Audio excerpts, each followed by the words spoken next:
So let's just talk a little bit about exes.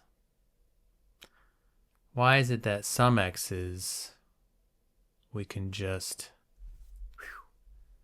be so glad it's over, it's gone, it's done with, and others we can't help but just think about and think about and think about and think about. It's interesting because in the roles of relationships, you have someone that is primarily, let's say, the introvert, right? The person that is more comfortable staying in, needs their own alone time, their own space. That's probably a word that you've heard or you've said, depending on who you are in a relationship. And then you have the other person, the more extroverted person, the person that just wants to be around other people, wants to go out and do things, make sure that they look so perfect before they go out, make sure that they wear just the right thing. And those people don't understand so much about space because that seems foreign to them. Why would you want all of this space and alone time when we could be together? Now, these two people actually get together quite often. There's almost always this version of one and a version of the other, and they mesh, right? The opposites attract. It's not really that it's opposites, it's that you have these interlocking parts that fit. Now, here's the rub. Not everyone is exactly one and exactly the other, right? So sometimes you have someone that is 60% this way, but 40% is still, let's say 60%, extroverted, but then 40% is still introverted. Well, some of those characteristics and traits of that extroverted portion might be really enticing to their complement, right? Which would be someone that was 60% introverted and 40% extroverted. So they might both enjoy going out, but one enjoys it a little more. One enjoys a little more space and a little more alone time. And the other one enjoys that too, but not as much. And if you can understand those qualities and those traits between each other, then you kind of have an underlying how this works, how relationships work. And you can be a little more forgiving because sometimes you can be that way, right? I'm not sure where all of this was going. I just had a client that canceled, and one of the things that he wanted help with was to stop obsessing over an ex. And I thought I would just kind of bring up that idea of obsession and how it can really infiltrate our everyday lives so much that we aren't doing the things that we really want to do. We aren't doing the things that make us happy because we're constantly thinking about the other person. We're checking their TikTok account and their Facebook account and their Instagram account, seeing what they're doing. Is there someone new already? When did they start seeing that person? All of these things that really don't matter anymore. But if we still feel like we're connected to them, then it feels like a betrayal, right? We're looking for that connection to focus in on that emotion that's already there, right? That anger that hasn't been expressed, that sadness that hasn't been expressed. And we're just locked in this like limbo stage of, do they still think about me? Do they still wonder about me? Are they checking my Instagram? Are they checking my Facebook? When the idea behind it is so simple, right? That person was right for you at that time.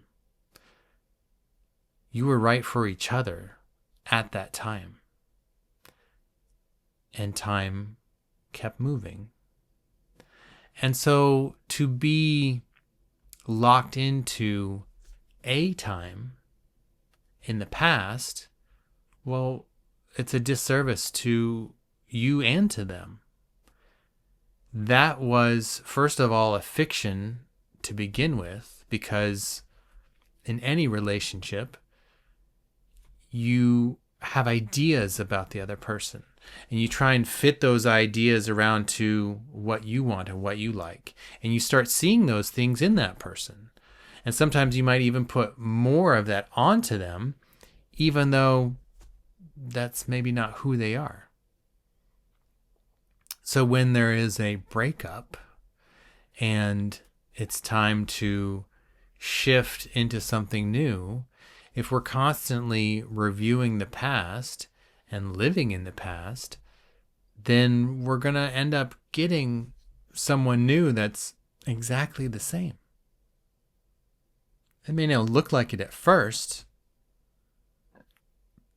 but that energy that we're aligned with is going to be brought to us. And if we have a lot of anger connected to this person and we want to do, say, the opposite, right?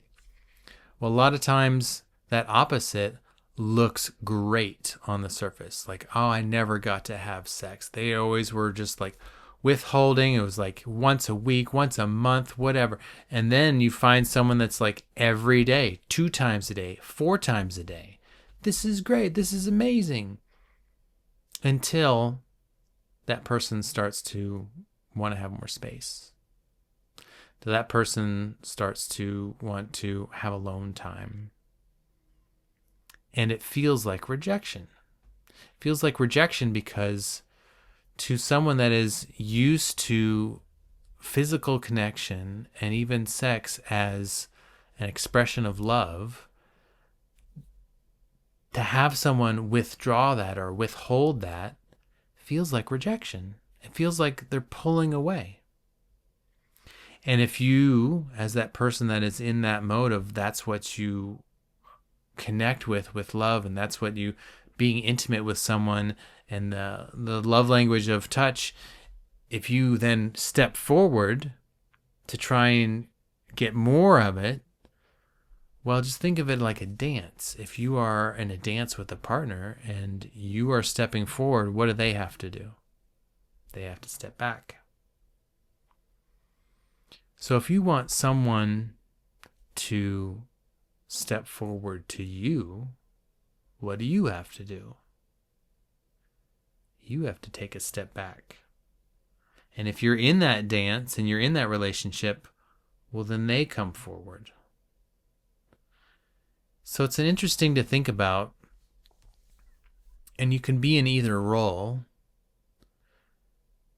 thinking about the other person, knowing that if someone's love language is about being intimate, is about having sex and having that deep connection, that deep physical connection, knowing that, then you can take that step forward to them maybe a little more often. Maybe as a treat, a peace offering, something that says, I understand not only your needs, but what you want.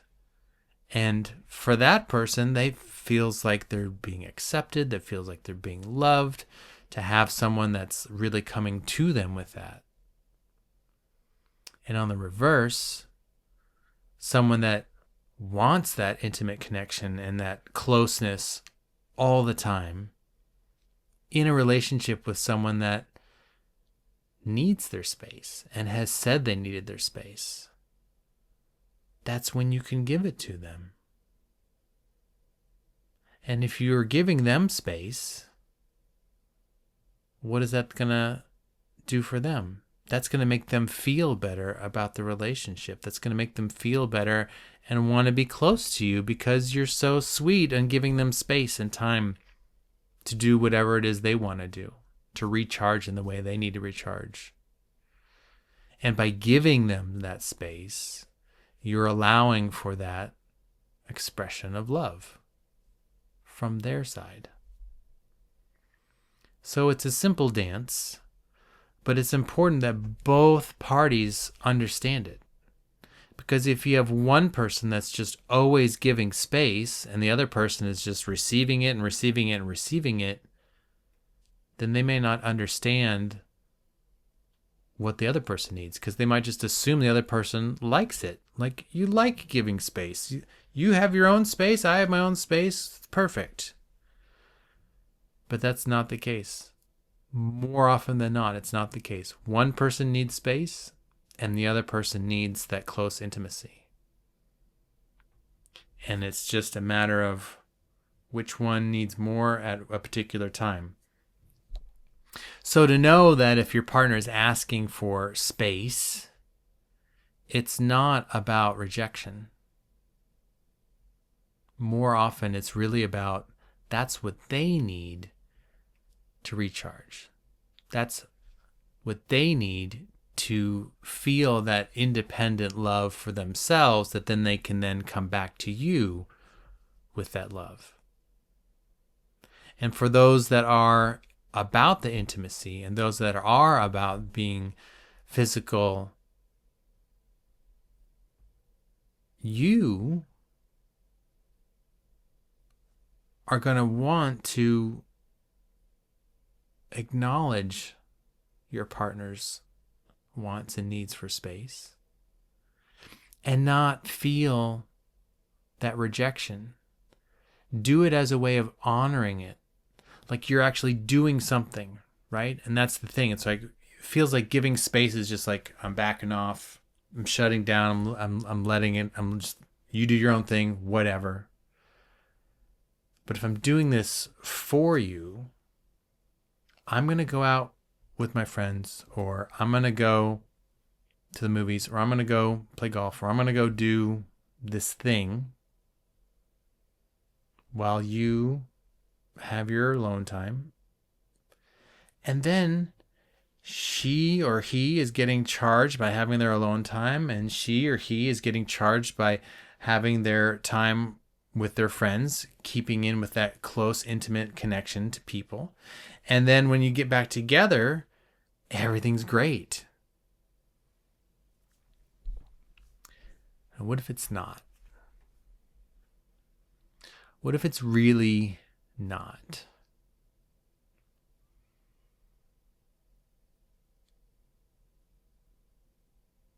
A couple of things. One,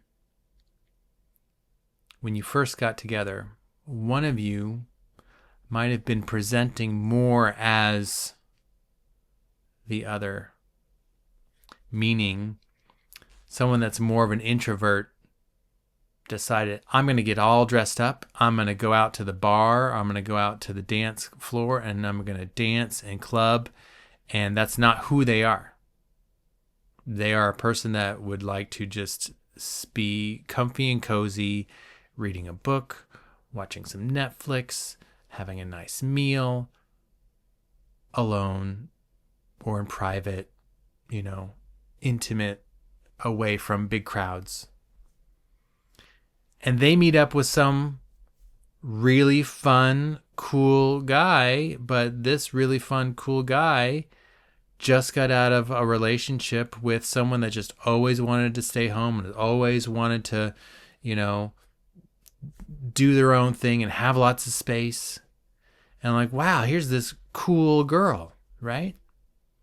And so they meet up and they get together and everything feels really great at first, until moving down the line, that more of an introverted person decides or falls back into their natural pattern of, let's just stay in. Then I just need I need to have my alone time. You go do your thing. And if you're not confident in that relationship because you were attracted to this person that just wanted to be together all the time and do all these things together, and then all of a sudden they're like, the same person you saw before.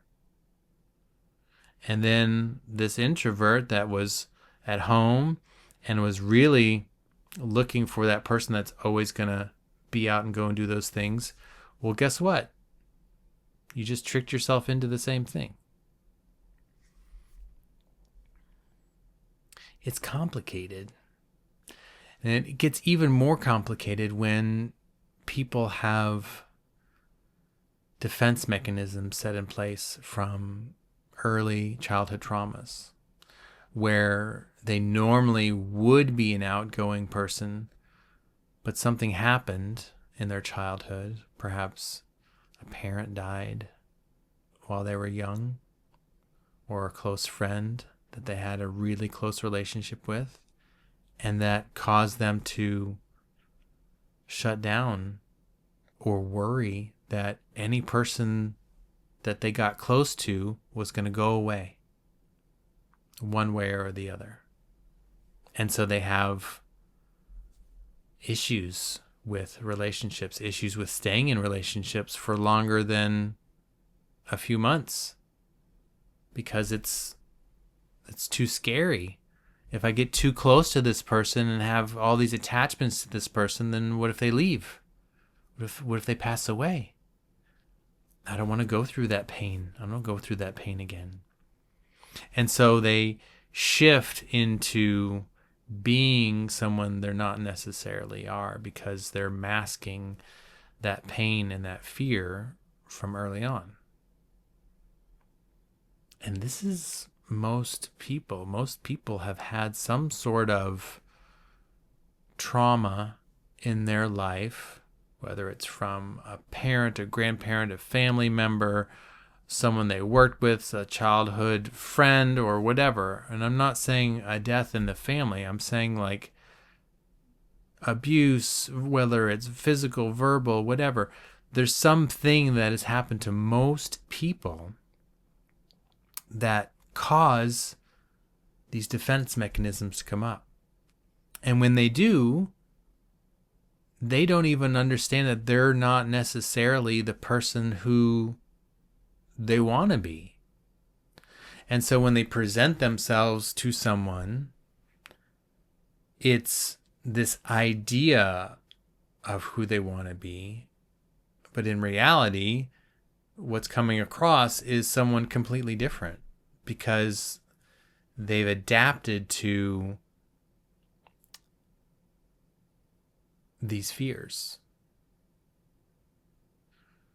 So how do you handle that? Well, if you find yourself in a really, really good, understanding relationship, then both people can help each other. When something comes up that you either recognize is part of your defense mechanism, or perhaps your partner recognizes it, this is an opportunity to dive deep into healing it. And if you had some initial thing that happened at a young age, like here's this big thing that happened, and it becomes part of your pattern where so it happens again, and the next relationship again, and again, and again. So you have all these waves, right? All these hills of things that are being experienced. Just by addressing the one you're in that moment, because it's part of the pattern, it goes back to the first time it happened and starts healing it. It can be as simple as just acknowledging that it's happening, closing your eyes, feeling the feeling of it, and taking a deep breath, holding it, and a nice, long, controlled release. Telling the body, the mind, the subconscious that we're safe now. We're safe. We're secure. We're supported. We're loved. This isn't that experience. This is one that I'm changing now. And all of those bumps, all those hills of all those patterns, they go from being these big ones like this to now they're like this. They go down. And then the next time something comes up, if you address it, feel into it, allow it to be felt and honor it, give it some love, give it some gratitude, it can go down even more and even more and even more. And ultimately, if this is the pattern of working with your patterns, then this body, this mind, this soul becomes aligned. And when it becomes aligned, first of all, the next time it starts to come towards you, that feeling, that experience that's part of your negative pattern, you can see it from far off. And if you see it from far off, then you're like, oh, there's that thing. There's that experience that normally makes me really upset, or normally makes me really angry, or normally makes me really depressed. But now, it feels far off. Like a kid, I still kind of feel it, but it's just like a little bit. Because that big attachment that you had to it starts closing down and closing down and closing down, so that it's just like a tiny little thread. And then the most amazing thing can happen. You can cut that little thread so that those people, those experiences, they don't even come into your life. The closest they come is in someone else's life. And you can see it right away because you worked on it for so long. You acknowledged it coming up within for so long that you see it so clearly in others. And it doesn't trigger anything inside. Why? Because you honored it. Because you gave it love. Because you helped heal from within. So what used to be this like porthole was like, this is where I have lack. This is where I have connection to an abusive partner. This is where I have whatever it is. Those close up. And you see it and you can have compassion now. And maybe you can offer the same tools, the same healthy patterns of honoring what's coming up, giving deep love and gratitude, and allowing for that feeling to be accepted and pass, right? It's not a feeling, is something that's supposed to come through you.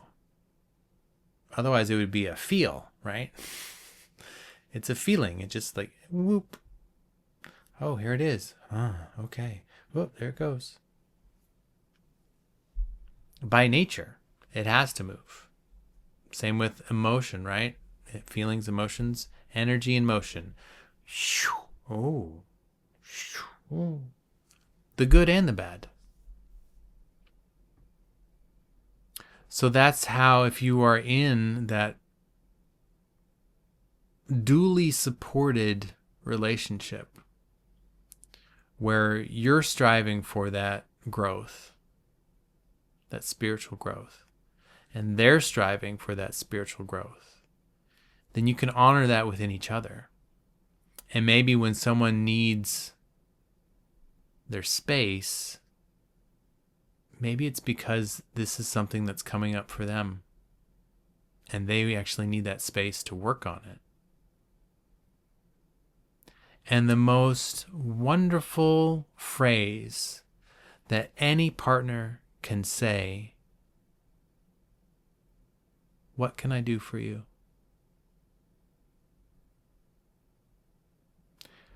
What can I do for you? It's not automatically putting assumptions that they need something, that can I rub your feet? Can I make you a meal? Can I do? You don't have to put all these things out there that can just overwhelm them even more. You can say, "Hey, I'm here to listen. If that's all I need, I can allow for this time, or we can maybe even discuss it. And I can be that person that's just here to listen, perhaps offer perspective, or just breathe with you." And if you can do that with your partner, for your partner, and they can do it for you, you've got it made. And will it be amazing and happily ever after? Perhaps, but it's also going to be a lot of work, because we all got a lot of stuff to go through. And we all find people in our lives that bring up a lot of this stuff.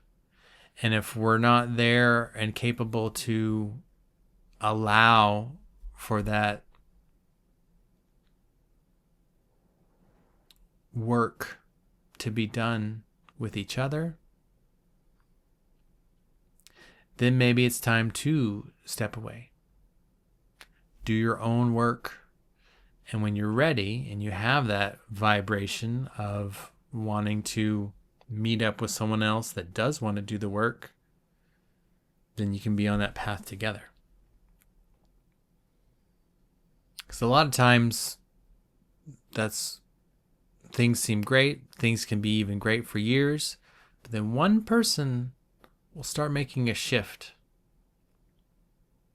And that one person starts to really want to make changes in their lives.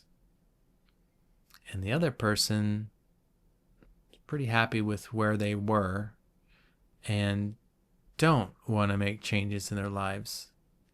And that resistance that's created between the two, well, that's separations. That's divorces. That's, you're just moving on, and I don't even know what you want to do, or I don't even know who you are anymore, instead of, let's go on this journey together.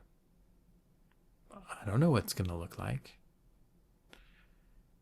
You've moved on, you've changed things, you're shifting, you're growing, and that's uncomfortable for me. Let's talk about that. And maybe by talking about that, you find in like what's holding you back. What's keeping you from being the limitless you, right? Anyway, that's what I have to say today. Because, even if your client cancels on you last minute, I'm already here. I got stuff set up. Might as well do something to solidify the energy of the moment. So that's what this was. And if it's helpful to you, if you want to talk more about it, come on. Our website, jasonshivers.com. We can just talk. We can do Reiki. We can do hypnosis. We can dive deeper into relationships, figure out who you are, what your pattern has been, figure out who they are, your other half, and see if we can get to where it's not a half, where you have two wholes, because that's really, no one's 50% of a person, right? You're 100% of a person. So finding a compliment instead of what, a lower half, an upper half? How do you even decide? Anyway, that's it for today. Signing off. Have a great rest of your day or evening, whatever it is.